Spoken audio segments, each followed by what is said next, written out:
আসলে শফি কাসেমি সাহেব মানে একদম অন্ধ হয়ে গেছে, একদম অজ্ঞ শফি কাসেমি। কেন, উনি যদি জ্ঞান সম্পূর্ণ ব্যক্তি হতেন তাহলে এই দাবি কখনোই করতেন না। মসজিদের নামকরণ করা হলেই যে মানুষকে বিভক্তির কারণ হয়ে যায়, এটা সম্পূর্ণ মুফতি শফি কাসেমি অজ্ঞতাবশত বলেছে। আসসালামু আলাইকুম ওয়া রাহমাতুল্লাহি ওয়া বারাকাতুহু। নাহমাদুহু ওয়া নুসাল্লি আলা রাসূলিহিল কারীম, আম্মা বা'দ। প্রিয় দিনী ভাই ও বোনেরা, আপনারা যেখান থেকে দেখছেন আপনাদেরকে আন্তরিক শুভেচ্ছা ও অভিনন্দন জানাই। প্রিয় দিনী ভাই ও বোনেরা, আজকে আমরা মুফতি শফি কাসেমির মিথ্যাচারের জবাব দেওয়ার জন্য উপস্থিত হয়েছি। সম্মানিত সুধীবৃন্দ, মুফতি শফি কাসেমি সাহেব বলেছেন যে আহলুল হাদিসরা নাকি মানুষকে দলে দলে বিভক্ত করছে। মুফতি শফি কাসেমি সাহেব তিনি এও বলেছেন যে আহলুল হাদিসরা নিজেদের মসজিদের নামকরণ করেছে আহলুল হাদিস জামে মসজিদ। প্রিয় দর্শক মণ্ডলী, চলুন আপনারা সর্বপ্রথম মুফতি শফি কাসেমি সাহেবের বক্তব্যটি শ্রবণ করুন, তারপরে আমরা ইলমি এবং তাহকিকি জবাব দেব ইনশাআল্লাহ। চলুন শ্রবণ করুন। লামাযহাবীরাই মুসলমানদের মধ্যে প্রথম বিভক্তি সৃষ্টি করেছে। আমি স্পষ্টভাবে সারা বাংলাদেশে চ্যালেঞ্জ করেছি, এমন কোন মসজিদ নাই মালিকি মাযহাবের, শাফি মাযহাবের, হাম্বলি মাযহাবের, হানাফি মাযহাবের মানুষ যেখানে নামাজ পড়ে, এমন কোন মসজিদ নাই যেই মসজিদের মধ্যে সাইনবোর্ডে লেখা আছে এটা হানাফি মসজিদ, এটা মালিকি মসজিদ, এটা শাফি মসজিদ, এটা হাম্বলি মসজিদ। আপনারা দেখেছেন বিভক্ত আছে? বরং এই লামাযহাবীরাই সাধারণ মুসলমানদের থেকে বিচ্ছিন্ন হয়ে তাদের মসজিদের নাম দিয়েছে আহলে হাদিস মসজিদ। এমনকি মারা যাবার। প্রিয় দর্শক মণ্ডলী, আপনারা মুফতি শফি কাসেমি সাহেবের বক্তব্যটি শ্রবণ করলেন যে আহলুল হাদিসরা নাকি মসজিদের নামকরণ করেছে আহলে হাদিস মসজিদ, এই জন্য নাকি আহলুল হাদিসরা মানুষকে দলে দলে বিভক্তি করছে।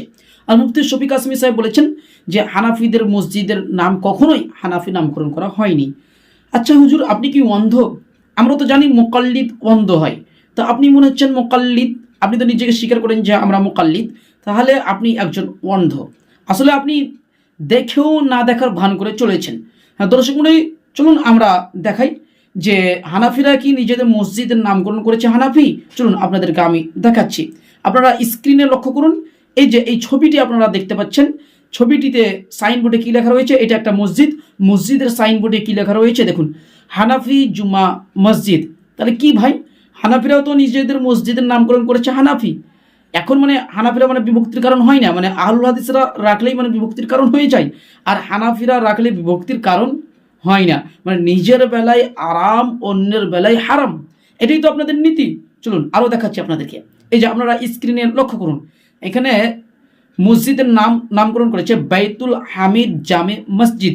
তারপরে দেখেন গেটে লিখে রেখেছে লামাযহাবীরা অত্র মসজিদে প্রবেশ নিষেধ, মানে আহলুল হাদিসরা এই মসজিদে নাকি প্রবেশ করতে পারবে না।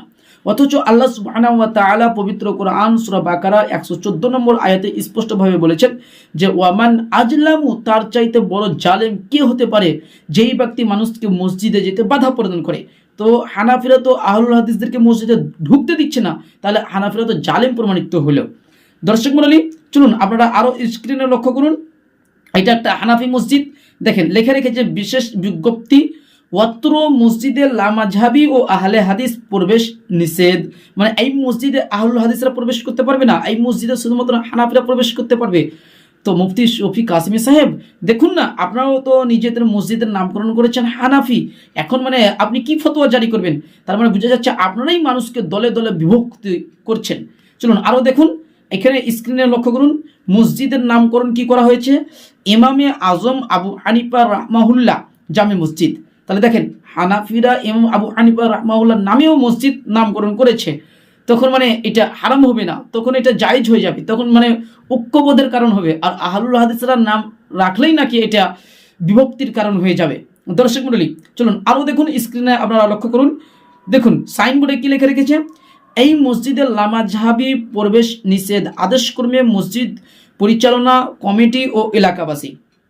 দর্শক মণ্ডলী, মানে হানাফিদের মসজিদে নাকি আহলুল হাদিসরা প্রবেশ করতে পারবে না, নামাজ পড়তে পারবে না। আল্লাহু আকবার, মাআযাল্লাহ, আস্তাগফিরুল্লাহ। দর্শক মণ্ডলী, চলুন আরও দেখুন, স্ক্রিনে আপনারা লক্ষ্য করুন, দেখেন মসজিদের সাইনবোর্ডের নামকরণ করেছে রসুলপুর হানাফি জামে মসজিদ। তাহলে দেখুন, হানাফিরা নিজেদের মসজিদের নামকরণ করেছে কি রসুলপুর হানাফি জামে মসজিদ, তখন মানে বিভক্তির কারণ হয় না। হানাফিরা নিজেদের মসজিদের নাম হানাফি রাখলে বিভক্তির কারণ হয় না, আহলুল হাদিসরা রাখলেই নাকি মানে বিভক্তির কারণ হয়ে যায়।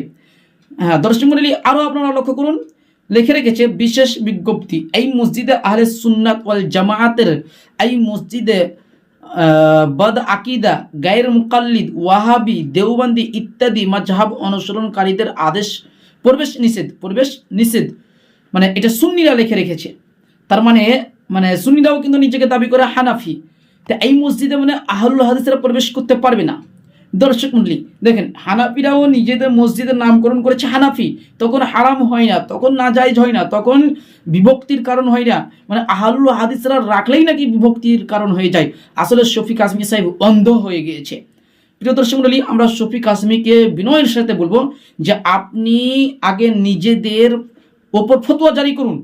আপনারাও তো নিজেদের মসজিদের নাম লিখে রেখেছেন হানাফি, এখন আপনিও নিজেদের ওপর ফতোয়া জারি করুন। আপনি এখন কি ফতোয়া জারি করবেন? যদি মসজিদের নামকরণ করার কারণেই যদি আপনি বলেন যে আহলুল হাদিসরা মানুষকে দলে দলে বিভক্তি করছে, তাহলে আমরা বলবো হানাফিরাও নিজেদের মসজিদের নামকরণ করেছে হানাফি, তাহলে এখন হানাফিরাও কি মানুষকে দলে দলে বিভক্তি করছে? জি হ্যাঁ, আসলে হানাফিরাই মানুষকে দলে দলে বিভক্তি করছে। তার প্রমাণ নিয়ে নেন, হানাফিদের মধ্যে অনেকগুলো ভাগ রয়েছে, যেমন হানাফি দেওবন্দি, আবার দেওবন্দিদের মধ্যে ভাগ হানাফি দেওবন্দি হায়াতি, দেওবন্দি মামাতি, আবার হানাফি আরও রয়েছে যেমন হানাফি বেরেলভি, হানাফি সুন্নি, হানাফি চিশতি, হানাফি নকশিয়া, এছাড়াও অনেকগুলো হানাফি রয়েছে। আসলে মানুষকে দলে দলে বিভক্তি করেছে কে? এই হানাফিরাই। মানে দেওবন্দীদের নিকটে বেরেলভিরা কাফের, বেরেলভিদের নিকটে দেওবন্দিরা কাফের, তাহলে আসলে বিভক্তি করছে কে? এই হানাফিরা। অথচ দেওবন্দিরাও নিজেকে ইমাম আবু হানিফার মুকাল্লিদ মনে করে, আবার বেরেলভিরাও নিজেকে ইমাম আবু হানিফার মুকাল্লিদ মনে করে, কিন্তু এক দল আরেক দলের কাছে কাফের। দর্শক মণ্ডলী, আসলে শফিক আজমি সাহেব মানে একদম অন্ধ হয়ে গেছে, একদম অজ্ঞ শফিক আজমি। কেন? উনি যদি জ্ঞান সম্পূর্ণ ব্যক্তি হতেন তাহলে এই দাবি কখনোই করতেন না। মসজিদের নামকরণ করা হলেই যে মানুষকে বিভক্তির কারণ হয়ে যায়, এটা সম্পূর্ণ মুফতি শফিক আজমি অজ্ঞতাবশত বলেছে। আল্লাহ সুবহানাহু ওয়া তাআলার নিকটে দোয়া করি, হে আল্লাহ তুমি আমাদের প্রত্যেককে এই ধরনের মিথ্যাকারী থেকে হেফাজতে রাখুন, আমিন। আজকের মতো এখানে বিদায় নিচ্ছি। আসসালামু আলাইকুম ওয়া রাহমাতুল্লাহি ওয়া বারাকাতুহু।